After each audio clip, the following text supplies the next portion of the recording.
যেই ধারা ফ্যাসিস্ট তৈরি করে ওই রাজনীতি দেশের জনগণ আর চায় না। আমাদের সমস্ত কার্যক্রম দেশের মানুষের জন্য, দলের জন্য নয়, ব্যক্তির জন্য নয়, পরিবারের জন্যও নয়, প্রত্যেকটি পরিবারের জন্য এবং প্রত্যেকটি দলের জন্য, 18 কোটি মানুষের জন্য আমরা সেই সংগ্রামেই নেমেছি।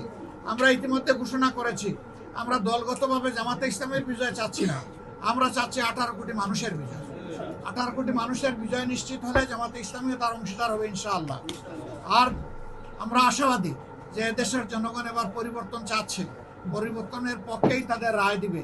দুটি ভোট, একটা আমরা অবশ্যই হা ভোট দিব, যেহেতু আমরা নতুন বাংলাদেশ প্রেক্ষাপটে চাই, যেহেতু চাই না আমরা অতীতের যে রাজনীতির ধারা সেইটা চলুক, যেই ধারা ফ্যাসিস্ট তৈরি করে ওই রাজনীতি দেশের জনগণ আর চায় না।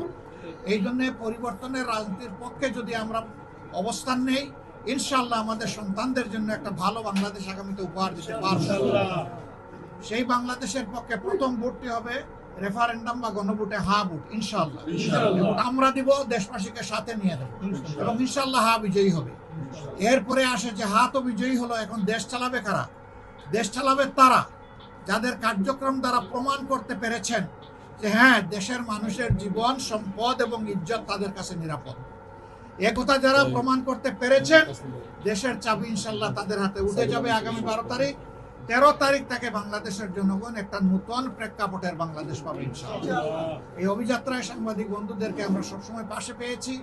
আমরা আশা করব আগামীতেও আপনারা আমাদের পাশে থাকবেন এবং মিডিয়ার মাধ্যমে দেশবাসীকে আপনারা আমাদের এই কথাগুলো আপনারা জানিয়ে দেবেন। এই কথাগুলো বলেই আমি আজকের এই অফিসের শুভ উদ্বোধন আনুষ্ঠানিকভাবে ঘোষণা করছি। আল্লাহ তাআলা এই অফিসকে আগামীর কাঙ্ক্ষিত বাংলাদেশের কার্যক্রম পরিচালনার জন্য নির্বাচন পর্যন্ত কবুল করুন। পরেরটা পরে দেখা যাবে ইনশাআল্লাহ।